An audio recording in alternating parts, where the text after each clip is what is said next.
중국이 한국 기술을 사러 옵니다. 그것도 엄청난 양으로요. HD 현대 마린 엔진이 올해 1분기에 수주한 선박 엔진 8건, 고객사가 전부 중국 조선소예요. 경쟁자한테 기술을 파는 거죠. 이 아이러니한 구조 안에 지금 K조선이 세계 시장에서 살아남는 전략이 전부 담겨 있거든요. 시간을 조금 되돌려 볼게요. 2007년, 그때 한국은 조선 강국이었어요. 전 세계 상선 수주 잔액 기준으로 한국이 31%, 중국이 27%였거든요. 한국이 앞서고 있었죠. 그런데 지금은 어떨까요? 한국 20%, 중국 62%예요. 완전히 역전됐고 격차는 점점 더 벌어지고 있어요. 20년도 안 되는 시간 동안 이런 일이 벌어진 거예요. 중국이 어떻게 이렇게 빠르게 치고 올라왔냐? 답은 간단해요. 싸게 만든 거예요. 중국 정부가 조선소에 막대한 보조금을 쏟아붓고 인건비도 낮고 땅도 넓으니까 규모의 경제로 가격을 확 낮춰버린 거죠. 품질이 비슷하면 당연히 싼 데서 사겠죠. 한국보다 중국 조선소에 발주하는 게 훨씬 이득이었으니까요. 그럼 한국은 그냥 당하고만 있었냐? 아니에요. 한국은 중국이 못 따라오는 영역으로 올라가는 전략을 택했어요. 더 어렵고 더 비싸고 더 기술이 필요한 배들이요. LNG 운반선, 군함, 그리고 요즘 대세인 친환경 선박. 이건 아무나 만들 수 없거든요. 근데 이게 지금 어떤 결과를 만들어냈는지 차근차근 말해드릴게요. 지금 전 세계 바다에서 조용한 혁명이 일어나고 있어요. 바로 친환경 규제예요. 국제해사기구 IMO라는 곳에서 2030년까지 선박 탄소 배출량을 2008년 대비 20% 이상 줄이라고 의무화했거든요. 쉽게 말해 전 세계 배들이 친환경 엔진으로 갈아타야 한다는 거예요. 그게 안 되면 배를 못 띄우는 거죠. 그래서 요즘 대세가 된 게 이중 연료 엔진, DF 엔진이에요. 이게 뭐냐면 기존 벙커CU도 쓸 수 있고 LNG, 암모니아 같은 친환경 연료도 쓸 수 있는 엔진이에요. 마치 하이브리드 자동차처럼요. 주유소가 없으면 전기로, 충전소가 없으면 기름으로 달리는 것처럼 연료를 골라서 쓸 수 있는 거죠. 전 세계 해운사들이 이 엔진을 원하는데 문제는 이걸 제대로 만들 수 있는 나라가 많지 않다는 거예요. 그리고 그 기술을 가진 나라가 바로 한국이에요. HD 현대중공업은 이미 세계 최초로 메탄올 추진 선박을 인도했고 올해 초엔 세계 최초 암모니아 이중연료 엔진 탑재 선박 건조까지 성공했어요. 중국이 저가로 배를 아무리 많이 만들어도 그 배에 들어가는 핵심 엔진은 한국에서 사야 하는 상황이 된 거예요. 기가 막히죠? 숫자로 보면 더 실감나요. 한화엔진은 올해 1분기에만 8,415억 원어치 엔진을 수주했어요. 작년 1년치의 43%를 3개월 만에 찍은 거예요. HD 현대마린 엔진도 1분기에 2,837억 원, 작년 연간의 45%예요. 공장을 풀 가동해도 주문을 다 못 소화할 지경이에요. 한화엔진 가동률이 100.7%, HD 현대중공업 엔진 부문은 112.2%예요. 100%를 넘었다는 게 공장이 물리적 한계를 넘어서 돌아가고 있다는 뜻이에요. 근데 이게 단순히 엔진 잘 팔린다는 얘기로 끝나는 게 아니에요. 구조적으로 생각해보면 중국 조선소가 배를 많이 만들수록 한국 엔진 수요도 올라가는 거거든요. 경쟁자가 잘 될수록 내 매출도 오르는 구조예요. 이게 가능한 이유가 뭐냐? 한국이 중국이 대체할 수 없는 영역을 먼저 선점해뒀기 때문이에요. 싸움의 판을 바꾼 거죠. 자, 그럼 HD는 엔진만 팔고 있냐? 아니에요. 훨씬 더 큰 그림을 그리고 있어요. 바로 동남아 팹리스 생산기지 구축이에요. 베트남, 필리핀, 그리고 인도 이 세 곳에 조선소를 짓거나 확장하는 투자를 동시에 진행 중이에요. 왜냐면 중국의 가격 경쟁력을 국내에서만으로는 도저히 따라갈 수 없기 때문이에요. 베트남과 필리핀에서 배를 만들면 한국 대비 원가를 15에서 20%나 낮출 수 있거든요. 베트남은 이미 성공 모델이 나왔어요. HD 현대베트남 조선, 줄여서 HVS라고 하는데요. 1996년에 만든 한국 조선업 최초의 해외 진출 모델이에요. 지금 베트남 전체 조선 수주 잔량의 74%, 인도 실적의 80% 이상을 이 조선소 하나가 차지하고 있어요. 여기에 올해 800억 원을 추가 투자해서 연간 생산 능력을 15척에서 23척으로 늘릴 계획이에요. 성공했으니까 더 키우는 거죠. 인도는 더 큰 판이에요. 인도 정부가 마리타임 암리칼 비전 2047이라는 걸 발표했는데 쉽게 말해 2047년까지 세계 5대 조선 강국이 되겠다는 거예요. 이를 위해 2036년까지만 275척을 발주하고 최종적으로 1000척 이상을 확보하겠다는 계획이에요. 그리고 HD 현대 정기선 회장이 직접 모디 총리를 만나서 협력을 논의했고 신규 조선소 투자 규모가 약 5조 9천억 원에 달할 거라는 관측까지 나오고 있어요. 이건 단순한 투자가 아니라 미래 시장을 선점하는 거예요. 근데 이게 마냥 좋은 얘기만은 아니에요. 먼저 현실적인 문제부터 짚어볼게요. 지금 국내 조선소, 인력이 심각하게 부족해요. 조선업이 호황이라는데 정작 일할 사람이 없는 거예요. 청년들은 제조업을 기피하고 베테랑 기술자들은 고령화되고 있어요.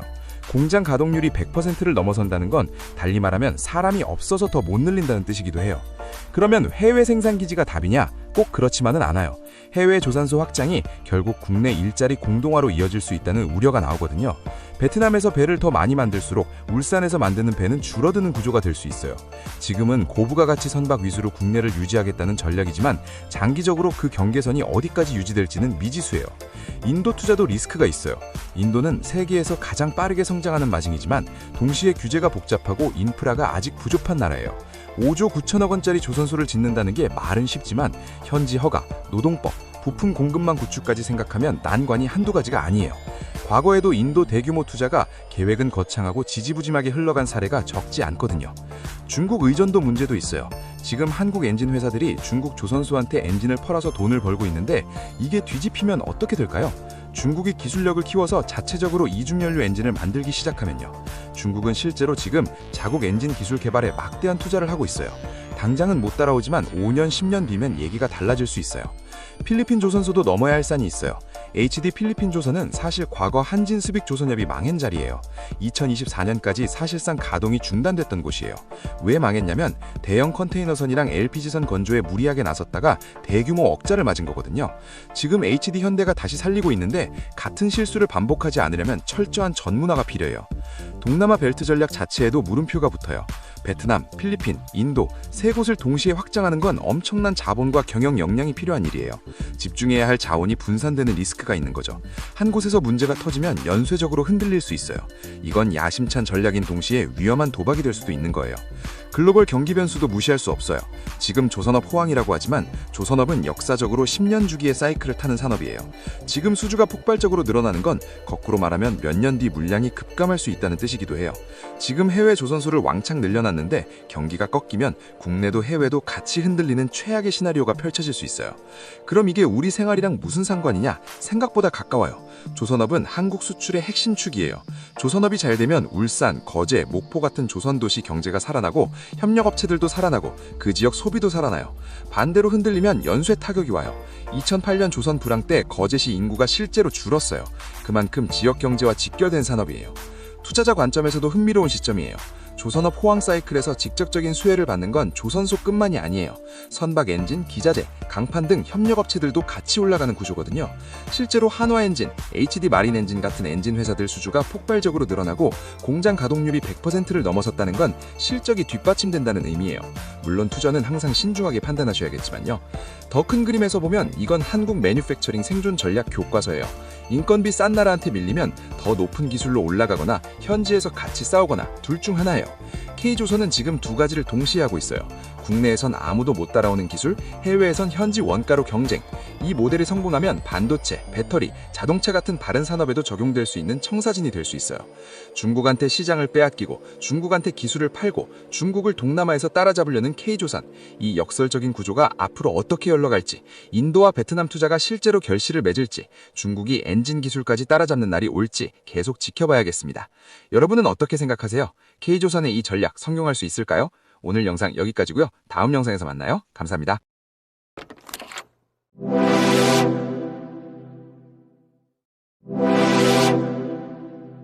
중국 배터리 업계가 6분 만에 전기차를 완충한대요. 네, 여러분이 편의점 다녀오는 시간에 충전 끝나는 거예요. 2026년 4월 21일 베이징에서 세계 최대 배터리 기업 CATL이 슈퍼 테크데이라는 행사를 열었는데요. 천여 명의 취재진이 몰린 이 자리에서 CATL이 꺾는 기술이 배터리 업계를 완전히 뒤집어 놨습니다. 그런데 이게 단순히 중국이 빠른 배터리 만들었네 수준이 아니에요. 한국이 마지막으로 붙들고 있던 고성능 카드까지 중국이 빼앗아가려는 신호탄이거든요. 일단 CATL이 어떤 회사인지 모르시는 분들을 위해 딱 한 줄로 설명할게요. 전 세계 전기차 배터리 시장에서 점유율 42%를 차지하는 압도적 1위 기업입니다. 쉽게 말해 10대 중 4대는 이 회사 배터리로 달린다는 거예요. 그리고 2위는 BYD, 3위권부터 LG 에너지 솔루션, 삼성 SDI, SK 온 같은 한국 기업들이 나옵니다. 그러니까 1위랑 2위가 중국 기업인 거죠. 근데 중요한 건 점유율이 아니라 방향이에요. CATL의 올해 1, 2월 점유율이 작년 같은 기간 대비 38.7%에서 42.1%로 올라갔어요. 반면 한국 기업들은 그 사이 적자 전환했고요. CATL의 3세대 현싱 배터리 잔량 10%에서 98%까지 충전하는데 딱 6분 27초가 걸립니다. 10%에서 80%까지는 3분 44초고요. 근데 이게 얼마나 빠른 건지 감이 안 오시죠? 비교해 드릴게요. 지금 현재 한국 배터리 기업들이 만드는 배터리는 10%에서 80%까지 충전하는데 15에서 18분이 걸립니다. 중국 BYD가 지난달에 우리 9분 충전 기술 개발했어요 라고 발표해서 업계가 뒤집어졌는데 CATL이 한 달 만에 그것보다 3분이나 빠른 기술을 꺼내든 거예요. 그리고 결정적으로 내연기관차 주유하는 시간이랑 맞먹는 수준이라는 겁니다. 전기차의 최대 약점이 충전하는데 오래 걸린다였는데 그 약점이 사라지는 거예요. 이제 전기차 충전 때문에 망설이던 소비자들이 없어진다는 얘기거든요. 그럼 왜 지금까지 6분 충전 배터리가 없었을까요? 그냥 전기 빠르게 넣으면 되는 거 아니야? 라고 생각하실 수 있는데 CATL의 수석기술관이 현장에서 이렇게 말했어요. 초고속 충전의 난제는 속도가 아니라 발열이다. 배터리 온도가 10도 오르면 내부 화학 반응이 2배 증가해서 배터리 수명이 급격히 줄어든다는 겁니다. 쉽게 말해 빨리 충전할수록 배터리가 빨리 망가지는 딜레마가 있었던 거예요. CATL은 이걸 3가지로 해결했어요. 발열을 최소화하고 냉각 면적을 4배 확대하고 온도를 정밀 제어하는 기술을 적용한 겁니다. 그 결과 1000번 초고속 충전을 해도 성능의 90% 이상을 유지한다고 하네요. 심지어 영하 30도 극저온 환경에서도 9분 안에 98%까지 충전이 가능하다고 합니다. 한국 겨울에 배터리 성능 떨어지는 거 다들 아시잖아요. 그 문제까지 해결한 거예요. 자, 여기서부터가 진짜입니다. CATL이 이날 공개한 게 초고속 충전 배터리만이 아니에요. 기린 3세대 배터리도 함께 꺼냈는데 이게 한 번 충전으로 세단 기준 1500km를 달릴 수 있습니다. 서울에서 부산까지 400km거든요. 왕복이 800km. 그걸 한 번 충전으로 2번 왕복하고도 남는 거예요. 중국 전기차 평균 주행 거리가 400에서 600km 수준인데 거기서 3배 가까이 뛰어오른 겁니다. 그런데 이 배터리가 단순히 성능만 좋은 게 아니에요. 이 배터리의 종류가 NCM, 삼원계 배터리라는 게 핵심입니다. 이게 왜 중요할까요? 배터리 종류는 LFP, 리튬 인산철 배터리, 그리고 NCM, 삼원계 배터리입니다. LFP는 싸고 안전한데 에너지 밀도가 낮아요. 주로 저가 전기차나 에너지 저장 장치에 씁니다. NCM은 비싸지만 에너지 밀도가 높아서 고성능, 고급 전기차에 들어가요. 지금까지 전쟁의 구도가 이랬어요. 중국은 LFP로 저가 시장을 잡고 한국은 NCM으로 프리미엄 시장을 지킨다. 테슬라, BMW, 포르쉐에 들어가는 배터리는 한국 거라는 공식이었던 거죠. 그런데 이번에 CATL이 NCM 기린 배터리로 1500km를 달성한 겁니다.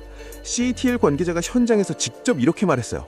앞으로 LFP뿐만 아니라 NCM과 급속 충전 R&D에 더 많은 자원을 투입할 것이다. 한국 배터리 기업들한테 정면으로 선전포고를 날린 거예요. 그러면 한국도 열심히 하면 되는 거 아니야? 근데 숫자를 보면 말문이 막히거든요. CATL이 작년 한 해 R&D에 쓴 돈이 22억 위안, 한화로 약 4,700억 원입니다. LG 에너지 솔루션, 삼성 SDI, SK온 세 회사 R&D 비용을 전부 합쳐도 3,606억 원이에요. 한국 배터리 3사 합산보다 CATL이 혼자 1조 6천억 원을 더 쓰는 거예요. 10년 누적으로 보면 CATL은 1,000억 위안, 약 22조 원 이상을 R&D에 쏟아부었습니다. 이 투자 규모 차이가 바로 6분 충전, 1,500km 주행이라는 결과물로 나오는 거예요. 지금 당장은 차이가 없어 보여도 시간이 지날수록 격차가 벌어질 수밖에 없는 구조인 겁니다. 그럼 지금 한국 배터리 기업들 상황이 어떠냐? 솔직히 말씀드릴게요. 좋지 않습니다. LG 에너지 솔루션은 올해 1분기에 영업손실 2,078억 원, 적자로 돌아섰어요. 삼성 SDI와 SK온도 각각 수천억 원대 적자가 예상됩니다. 반면 CATL은 같은 기간 순이익이 전년 대비 48.52% 증가한 207억 위안을 기록했어요. 2022년만 해도 중국 제외 세계 시장에서 한국 배터리의 점유율이 53.4%였거든요. 절반 넘게 가져갔던 거예요. 그게 지금은 36.3%로 떨어졌습니다. 4년 만에 17%포인트가 빠진 거예요. 기가 막히죠? 불과 4년 전에 제2의 반도체라고 불리면서 한국 경제 차세대 엔진이라던 산업이 지금은 3사가 줄줄이 적자를 내고 있는 겁니다. 그럼 한국 배터리 다 끝난 거냐? 아니요, 그렇게 단정짓기엔 이른 이유들이 있거든요. 첫 번째, CATL의 발표가 곧 양산은 아닙니다. 나트륨 이온 배터리는 2023년에도 2025년에도 연내 양산하겠다고 발표했다가 약속을 못 지켰어요. 발표와 실제 생산 사이엔 엄청난 간극이 있는 거죠. 두 번째, 보호무역의 장벽이 있습니다. 미국 IRA 법안과 유럽의 관세 장벽이 중국 배터리를 물리적으로 막고 있어요. 실제로 포르쉐는 자사 모든 전기차 모델에 한국 배터리만 쓰겠다고 했고, 메르세데스 벤츠도 삼성 SDI와 공급 계약을 맺었습니다. 세 번째, 서방 완성차 기업들의 공급망 다변화 전략이에요. 중국 배터리에 의존했다가 어떤 위험이 생길 수 있는지 요즘 다들 민감하게 받아들이거든요. 그래서 한국 배터리를 의도적으로 키우는 측면도 있습니다. 근데 방금 제가 말한 보호막들이 다 외부 조건이에요. 한국 기업 스스로 만든 경쟁력이 아닌 거죠. IRA 법안이 언제 바뀔지 모르고 트럼프 정부가 관세 정책을 어떻게 바꿀지도 모릅니다. 유럽 규제도 정치적 상황에 따라 달라질 수 있어요. 즉, 한국 배터리가 지금 버티고 있는 건 실력도 있지만 외부 울타리 덕분인 측면이 크다는 거예요. 그 울타리 안에서 기술 격차를 얼마나 좁히느냐, 혹은 중국이 못 따라오는 새로운 영역을 만들어내느냐가 진짜 문제입니다. 그리고 그 시간이 무한하지 않아요. 지금 한국 배터리 기업들이 선택한 탈출 전략이 두 가지인데요. 하나는 전고체 배터리로 기술 초격차를 만드는 것, 다른 하나는 전기차 바깥의 새로운 시장을 개척하는 겁니다.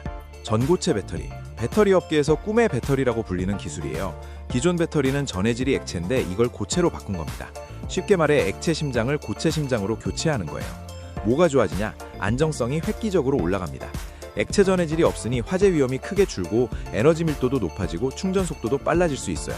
한마디로 지금 배터리보다 모든 면에서 좋은 배터리인데 만들기가 극도로 어렵다는 게 문제예요. 삼성 SDI가 이걸 2027년 양산하겠다는 목표를 갖고 있습니다. 내후년이요. 만약 이게 성공하면 중국 대비 1, 2년 이상 기술 선도 효과를 가져갈 수 있어요. 중국은 아직 전고체 배터리 양산에 도달하지 못했거든요. 근데 여기서 핵심 질문, 정말로 양산이 가능할까요? 배터리 업계에선 전고체가 항상 3년 후엔 나온다고 했던 기술이에요. 그래서 반신반의하는 시각도 있습니다. 두 번째 전략이 포트폴리오 다각화입니다. 전기차만 바라보지 말고 다른 시장을 개척하자는 거예요. LG 에너지 솔루션은 주주총회에서 ESS와 신지업 비중을 기존 20%에서 40%까지 늘리겠다고 했어요. ESS가 뭐냐면 에너지 저장 장치, 태양광 발전소나 AI 데이터 센터 옆에 붙어서 전력을 저장하는 대형 배터리예요.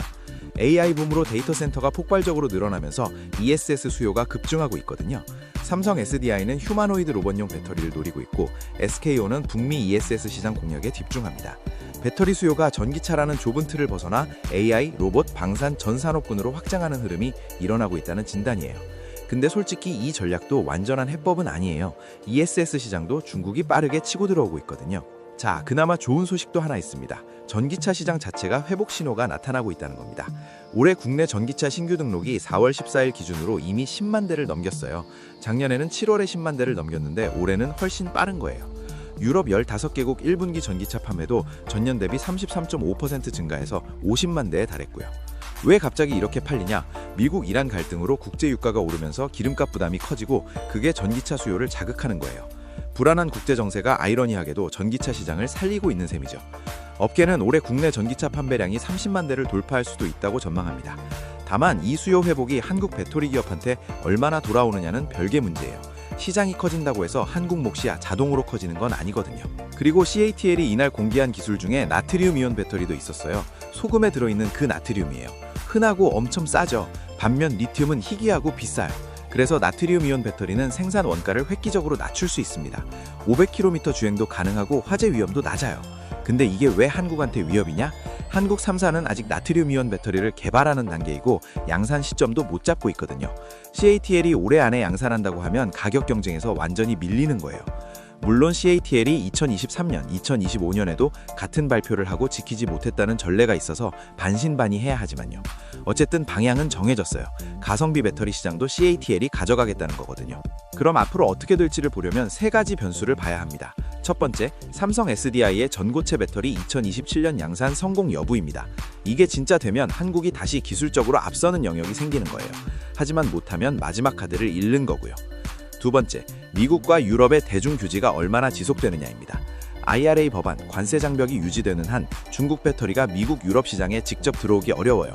근데 정치가 바뀌면 이 장벽도 바뀔 수 있거든요. 세 번째, 유럽 완성차들이 CATL로 완전히 넘어가기 전에 장기 공급 계약을 얼마나 확보하느냐예요. 포르쉐, 메르세데스 벤츠의 한국 배터리 선택이 일회성인지 구조적인 파트너십인지가 중요합니다. 이 세 가지가 모두 한국에게 유리하게 흘러가면 일시적인 위기가 맞고 하나라도 어긋나면 구조적인 쇠퇴가 시작되는 겁니다. 냉정하게 봐야 합니다. 기업 얘기만 하면 안 되죠. 사실 알고 보면 이 싸움은 기업 대 기업이 아니라 국가 대 국가의 싸움이에요. 중국이 무서운 건 정부 자본이 무한대로 지원되기 때문입니다. CATL이 이렇게 R&D에 돈을 쏟아부을 수 있는 건 중국 정부의 전폭적인 지원이 있기 때문이거든요. 시장 논리로만 싸워서는 이기기 어려운 구조예요. 한국도 보조금 같은 수요 지원과 생산 지원이 동시에 이루어져야 한다는 목소리가 나옵니다. 국내 생산 촉진 세제 도입, 규제 혁파, 배터리 인재 양성 같은 정책적 지원이 필요하다는 거예요. 근데 솔직히 지금 한국 정치 상황을 보면 이런 장기적인 산업 정책을 밀어붙일 수 있을지 의문이 드는 것도 사실이에요. 기업은 절박하게 뛰고 있는데 정부가 제속도를 내주느냐가 관건입니다. 자, 처음 질문으로 돌아가 볼게요. 이게 진짜 위기냐 아니면 그냥 순간이냐? 위기론과 일시적 순간론 중 하나를 고르라면 위기론에 더 가깝습니다. 그러나 위기가 곧 패배는 아닙니다. 앞으로 어떻게 될지는 지켜봐야겠습니다. 반도체 이후 한국 경제를 먹여 살릴 산업이 뭐가 될지 그 답이 지금 이 순간에 결정되고 있는지도 모릅니다. 여러분은 어떻게 생각하시나요? 한국 배터리, 중국의 공세를 버텨낼 수 있을까요? 댓글로 여러분의 의견 들려주세요. 오늘 영상 여기까지고요. 다음 영상에서 만나요. 감사합니다.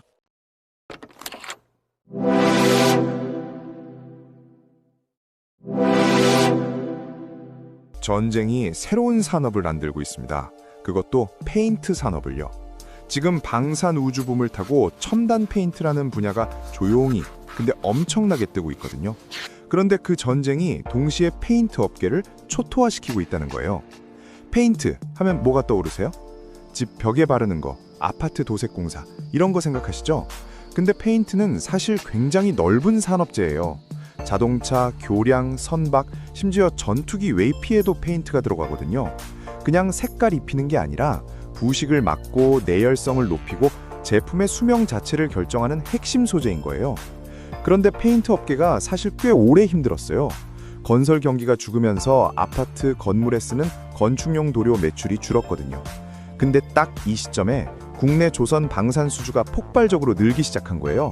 선박, 전투기, 방산 장비에 쓰는 중방식 도료라는 게 있는데 이게 건축용 도료랑은 차원이 다른 마진을 자랑하거든요. 건축용이 영업이익률 2~3%라면 중방식 도료는 무려 10%예요.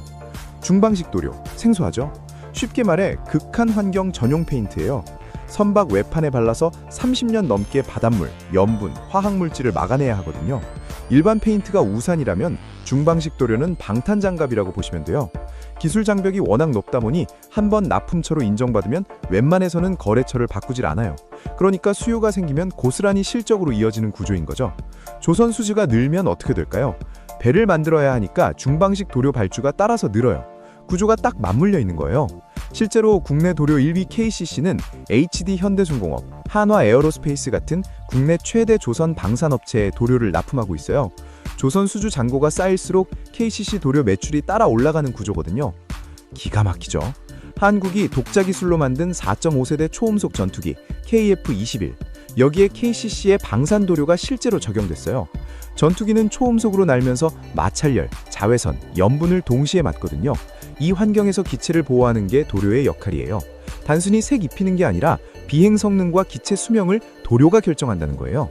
근데 여기서 또 재밌는 게 있어요. 방산용 도료는 아무나 만들 수 있는 게 아니에요. 미국 국방부가 정한 성능, 품질, 안전 기준을 통과해야 납품 자격이 생기거든요. 일종의 면허인 거예요. 이 면허를 가진 업체가 많지 않으니까 수요가 늘어도 공급자가 제한돼 있어요. 그러니까 단가도 높고 마진도 좋고 경쟁도 덜한 구조가 만들어지는 거예요. KCC만 이 흐름을 탄 건 아니에요. 노루페인트는 아예 스텔스 도료를 개발했어요. 전파를 최대 90%까지 흡수하는 도료인데 기존엔 전량 수입에 의존하던 걸 국내에서 처음으로 만들어낸 거예요. 대한항공과 손잡고 총 441억 원짜리 국책과제도 진행 중이에요. 레이더에 안 잡히게 해주는 페인트라니 이게 무기예요, 페인트예요? 사실 둘 다인 거죠. 그리고 이 흐름은 방산에서 끝나지 않아요. 저궤도 위성, 우주 발사체로도 기능성 도료의 영역이 넓어지고 있거든요. 우주는 방사선, 극저온, 진공이라는 지구에선 존재하지 않는 환경이에요. 거기서 위성을 보호하는 도료가 필요한 거예요. 글로벌 시장 조사기관에 따르면 기능성 도료 시장은 2025년 약 5,732억 달러에서 2035년에는 9,549억 달러까지 커질 전망이에요. 10년 안에 시장이 2배가 되는 거예요. 업계 관계자가 이런 말을 했어요. 이제는 얼마나 많이 파느냐보다 무엇을 파느냐가 실적을 좌우한다고요. 이 한마디가 지금 페인트 업계의 모든 걸 설명해요. 같은 페인트를 만들어도 건축용이냐 방산용이냐에 따라서 이익률이 5배 가까이 차이 나거든요. 자, 여기까지 보면 완벽한 성장 스토리잖아요. K방산 수출 증가, 중방식 방산도료 수요 폭증, 기술력 있는 업체는 마진 10%짜리 물건을 납품, 실적 개선. 이종 업체들도 이 시장에 논독 들이고 있고 시장 자치도 10년 안에 2배로 커질 전망이에요. 이쯤 되면 투자자들이 군침 물릴만 하죠. 근데 여기서 이야기가 완전히 뒤집힙니다. 이유는 바로 중동 전쟁이에요. 미국과 이란 간 전쟁 여파로 국내 페인트 원료 공급이 막혀버렸거든요. 페인트의 핵심 원료인 나프타, 자일렌, 에폭시 수지, 톨루엔, 이게 전부 중동발 석유화학 원료예요. 공급이 막히자 국내 페인트 업체들의 원료 재고가 평소 대비 50% 이하로 떨어져 버렸어요. 숫자로 보면 더 충격적이에요. 페인트 기초 원료인 나프타 가격이 전쟁 전 1월 말에는 톤당 $560였어요. 근데 지금은 $932예요. 66% 넘게 오른 거예요. 자일렌, 에폭시 수지, 톨루엔도 50%에서 70% 뛰었어요. 원가가 폭등했는데 판가는 동결. 이게 어떤 의미냐고요? 팔면 팔수록 손해가 쌓이는 구조가 된 거예요. 그러면 가격을 올리면 되지 않냐고요? 페인트 업체들도 그 생각했어요. 실제로 가격을 올렸거든요. 근데 공정거래위원회가 담합조사에 나서버린 거예요. 결국 가격 인상을 철회할 수밖에 없었어요. 원가 폭등, 판가 동결, 재고 바닥, 삼중고가 한꺼번에 터진 거죠. 대형사는 그나마 버티고 있어요. 그런데 중소형 페인트 업체들은 이미 공장 가동을 멈춘 곳들이 나오고 있어요. 빅4 대형사조차 다음 달부터 생산량을 평소의 3분의 1 이하로 줄일 계획이에요. 지금 당장 전쟁이 끝나더라도 공급망이 정상화되려면 최소 한 달 이상 걸리거든요. 성수기인 3, 4월에 팔면 팔수록 적자를 보는 아이러니한 상황이 벌어진 거예요. 그럼 다른 나라에서 원료를 사오면 되지 않냐고요? 쉽지 않아요. 수입처를 바꾸려면 화학물질 성분 함량을 새로 검증받아야 하는데 이 절차만 최소 3개월이 걸려요. 3개월 뒤면 이미 성수기가 끝나 있는 거예요. 원료를 빨리 구하고 싶어도 구할 수가 없는 구조인 거죠. 공급망의 함정에 갇혀버린 셈이에요. 자, 이제 이 아이러니의 정체가 보이시죠? 전쟁으로 일어난 방산붐. 근데 동시에 중동 전쟁이 페인트 원료 공급망을 막혀버렸어요. 전쟁이 수요를 만들고 전쟁이 공급을 막는 거예요. 같은 원인이 상반된 결과를 동시에 만들고 있는 거죠. 그럼 중방식 방산도료 업체는 괜찮은 걸까요? 마냥 좋다고 보기 어려워요. 방산도료도 결국 나프타와 에폭시 수지로 만들거든요. 원료가 없으면 아무리 수요가 있어도 납품을 못해요. 수주는 쌓여 있는데 생산을 못하면 납기 지연 리스크가 생기고 방산 조선사와의 계약 관계에 문제가 생길 수 있어요. 수요 호황이 원가 폭등과 공급 부족 앞에서 빛을 잃는 순간이에요. 그나마 지금 이 판에서 버틸 수 있는 곳은 미리 원료를 비축해둔 대형사뿐이에요. 원료를 싸게 선구매해둔 업체는 수요 호황과 원가 안정이라는 두 마리 토끼를 잡을 수 있거든요. 반면 그때그때 시장에서 원료를 사는 중소형 업체는 지금 이 순간이 사실상 생존의 기로예요. 사실 이번 사태가 드러낸 진짜 문제는 하나예요. 국내 페인트 업계가 중동산 석유화학 원료에 지나치게 의존하고 있다는 거예요. 평소엔 보이지 않다가 전쟁 하나로 산업 전체가 흔들리는 취약한 구조인 거죠.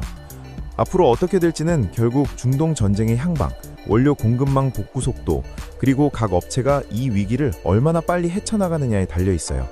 분명한 건 전쟁이 끝나고 원료가 풀리는 순간 준비된 업체에겐 엄청난 기회가 기다리고 있다는 거예요. 그 기회를 잡는 게 누가 될지 지켜봐야겠습니다. 여러분은 어떻게 생각하시나요? 오늘 영상 여기까지고요. 다음 영상에서 만나요. 감사합니다.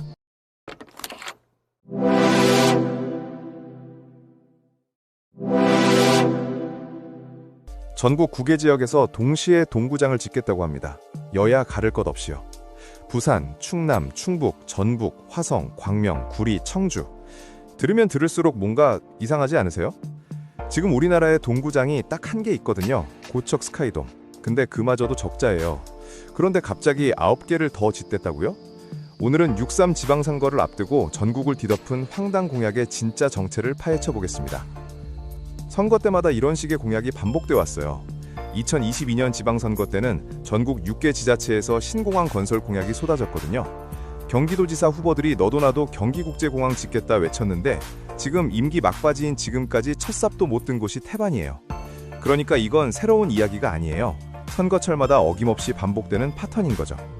그럼 이번 선거 핵심 공약이 왜 하필 동구장이냐? 여기엔 두 가지 배경이 있어요. 하나는 요즘 프로야구 인기가 엄청나다는 것. 또 하나는 BTS 광화문 공연 때 인근 백화점 매출이 40%나 뛰었다는 K-팝 효과거든요. 주민들한테 야구도 보고 BTS 공연도 볼 수 있는 동구장 짓겠다고 하면 솔깃하지 않겠어요? 후보 입장에선 이보다 좋은 공약 소재가 없는 거예요. 그런데 이 공약들이 왜 문제일까요? 숫자로 보여드릴게요. 2015년에 지어진 고척 스카이돔 1만 6천석짜리를 짓는데 2,700억 원이 들었어요. 근데 그게 10년 전 얘기고 지금 원자재값 다 오른 거 반영하면 같은 크기 지어도 훨씬 더 들겠죠. 근데 후보들이 공약으로 내세우는 건 5만 석이에요. 고척돔이 3배 규모를요. 비용이 얼마나 들까요? 대충 계산해도 최소 수천억, 많으면 1조 원이 넘는 사업이에요. 그런데 이걸 기초지자체, 그러니까 시, 군 단위에서 짓겠다고 해요.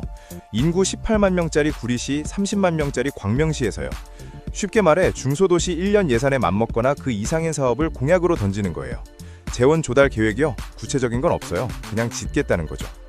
반도체 공장 유치 공약도 마찬가지예요. 더불어민주당 충북지사 후보는 취임 100일 안에 삼성 MOU 체결하겠다고 했고요. 전남에서는 500조 원 규모 반도체 산단 유치를 약속했어요. 500조 원이요. 우리나라 1년 국가 예산이 600조 원 수준이거든요. 그걸 한 지자체가 유치하겠다는 거예요. 근데 이게 왜 말이 안 되냐면 반도체 공장을 어디에 지을지 결정하는 건 기업이지 지자체장이 아니거든요. 삼성이 우리 여기 짓겠습니다 해야 짓는 거지 도지사가 MOU 사인한다고 삼성 공장이 뚝딱 생기는 게 아니에요. 한국반도체산업협회 관계자도 딱 잘라 말했어요. 인프라 구축만 10년 걸리는데 단체장 4년 임기는 유치 준비도 빠듯하다고요. 현금 지급 공약도 빠질 수 없죠. 경기도지사 후보는 신혼부부에게 100만 원, 인천시장 후보는 지역화폐 월 100만 원 지급을 약속했어요. 재정대립도 17%인 군산시 후보도 4년간 100만 원 지급을 약속했는데요. 재정자립도 17%가 어떤 수준이냐면 쉽게 말해 100원을 쓰려면 83원은 중앙정부한테 손 벌려야 하는 수준이에요. 근데 현금을 뿌리겠다는 거죠. 이런 공약들이 계속 먹히냐? 여기에 구조적인 이유가 있어요. 예전에는 매니페스토 운동이라고 해서 후보들 공약을 꼼꼼하게 검증하는 시민사회 활동이 꽤 주목을 받았거든요. 근데 지금은 그런 검증 활동이 예전만큼 주목을 못 받아요. 반면 SNS 숏폼에서는 돔구장 짓겠다, 현금 준다 같은 한 줄짜리 공약이 폭발적으로 퍼지거든요. 이걸 한 교수가 딱 정리해줬어요. 각인되는 한 줄 공약이 앞자리를 차지하고 이해하는 데 시간이 필요한 공약은 뒷전으로 밀린다고요. 그러니까 이게 후보들의 도덕성 문제가 아니라 미디어 환경이 바뀌면서 생긴 구조적인 문제라는 거예요. 검증은 어렵고 자극적인 공약은 빠르게 퍼지는 환경, 이게 황당 공약을 키우는 토양인 거죠. 재미있는 건 이 공약들이 서로 복사 붙여넣기 수준이에요. 한 후보가 돔구장 공약 내놓으면 상대 후보는 K-팝 아레나 공약으로 맞박타 치고 그러면 옆 지역 후보도 따라하는 식이에요. 근데 이게 마냥 웃기고 끝날 문제가 아니에요. 실제 숫자를 보면 소름이 돋거든요. 행정안전부가 건립비 100억 원 이상 들어간 전국 공공시설 532개를 조사했는데 2024년 기준으로 적자를 기록한 곳이 46개예요. 비율로 따지면 87.2%가 적자예요. 10개 중 9개가 돈을 잃고 있다는 거거든요. 전체 적자 규모도 매년 불어나고 있어요. 2022년에 7천억 원이었던 게 2024년에 9,500억 원이 됐고 이제 곧 1조 원을 넘을 기세예요. 경기도가 2천억 원으로 제일 크고 서울 1,700억 원, 울산 843억 원 순이에요. 근데 이게 진짜 무서운 건 이 적자가 결국 세금으로 메워진다는 거예요. 그리고 그 세금은 복지나 교육이 아니라 텅텅 빈 건물 유지비로 사라지는 거죠. 세종시 얘기가 특히 충격적이에요. 세종시는 행정수도로 만들면서 공공시설을 엄청나게 지었잖아요. 그 유지비가 연 1,285억 원인데 작년에 정부에서 받은 교부세가 1,159억 원밖에 되지 않았어요. 시설 유지비가 정부 지원금보다 더 많은 거예요. 세종시장이 직접 시설 관리하느라 복지에 쓸 돈이 마른다 했을 정도예요. 제주도는 더 극단적이에요. 행안부 어피셜 통계로는 2024년 적자가 179억 원인데 제주도가 자체 집계해보니까 720억 원이 나왔어요. 4배가 넘는 차이예요. 왜냐면 행안부는 건립비 100억 원 이상 시설만 집계하는데 그 이하짜리 작은 수영장, 체육관들도 다 적자거든요. 우리가 알고 있는 숫자보다 실제 구멍은 훨씬 더 크다는 거예요. 그럼 돔구장은 어떨까요? 전문가들은 더 심각하다고 해요. 돔구장은 짓는 것보다 운영이 문제거든요. 냉난방, 유지보수, 인건비 등 고정비가 어마어마해서 대형 관객을 정기적으로 끌어와야만 운영이 가능해요. 연구 야구팀도 없고 BTS급 공연을 매달 유치할 수 없는 지방 중소도시에 돔구장을 지으면 어떻게 될까요? 텅텅 빈 채로 세금 먹는 하마나 되는 거예요. 과거 사례가 이걸 증명해요. 평창 동계대회 때 지은 알펜시아 리조트 기억하세요? 총 사업비 1조 6천억 원을 쏟아부었는데 부채가 1조 원을 넘어서 결국 매각됐어요. 강원도 양양공항은 3,500억 원을 들였는데 지금 항공편이 거의 없어서 유령공항이라고 불려요. 전문가들이 뽑은 최악의 공공사업엔 잼버리, 레고랜드, 가덕도 신공항이 들어있어요. 아레나 얘기도 해야 돼요. 지금 전국에서 아레나 건립이 동시에 추진되고 있거든요. 서울 창동에 2만 8천석짜리 서울 아레나가 내년 준공 예정이고 인천 영종도에는 7만 석이나 초대형 아레나도 계획 중이에요. 고양, 하남, 광명, 부산까지 다 짓겠다고 해요. 공연장은 짓는 것보다 채우는 게 문제거든요. 전국에서 동시에 지으면 공연 유치 경쟁이 벌어지고 결국 다 같이 손해보는 구조가 될 수 있어요. 현금 공약도 마냥 좋은 게 아니에요. 시중에 현금이 많이 풀리면 물가가 오르고, 물가가 오르면 금리가 오르고, 금리가 오르면 기업이 투자를 줄이고 고용도 줄인다는 거예요. 내 통장에 100만 원이 들어오는 건 좋은데 그게 결국 물가 상승으로 돌아와서 실질적인 구매력은 오히려 떨어질 수 있다는 거죠. 그러면 이게 우리 생활에 어떤 영향을 미치냐? 제일 직접적인 건 세금이에요. 지자체가 무리한 사업을 추진하다 실패하면 결국 지방세로 메우거나 중앙정부 지원을 더 받아야 해요. 그 중앙정부 돈도 결국 국민 세금이죠. 두 번째는 진짜 필요한 공약이 밀려난다는 거예요. 동구장, 반도체 공장 같은 화려한 공약에 관심이 쏠리면 정작 지역 의료 인프라는 어떤지, 교통 불편은 어떻게 해결할지, 청년 일자리는 어떻게 만들지 같은 실질적인 공약들은 뉴스에도 안 나오고 유권자 관심도 못 받는 거거든요. 화려한 공약이 현실적인 공약을 덮어버리는 효과가 생기는 거예요. 전문가들은 딱 3가지를 요구해요. 첫째, 공약 단계부터 재원 조달 계획을 구체적으로 제시해라. 둘째, 수요 예측을 뻥튀기 하지 마라. 셋째, 건립비뿐만 아니라 운영비, 유지비까지 포함한 총 비용을 공개해라. 그러니까 결국 이건 후보들만의 문제가 아니라 우리 유권자들이 그래서 돈은 어디서 나요? 라고 물어볼 수 있어야 한다는 거예요. 6.3 지방선거 이제 얼마 안 남았죠? 선거철마다 반복되는 이 패턴, 과연 이번엔 달라질까요? 동구장 9개가 진짜 다 지어질지, 아니면 4년 뒤에 그때 그 공약 기억하세요?가 될지 지켜봐야겠습니다. 여러분은 어떻게 생각하세요? 우리 동네에 동구장이 생긴다면 반가우신가요? 아니면 그 돈으로 다른 걸 했으면 하는 생각이 드시나요? 댓글로 남겨주세요. 오늘 영상 여기까지고요. 다음 영상에서 만나요. 감사합니다.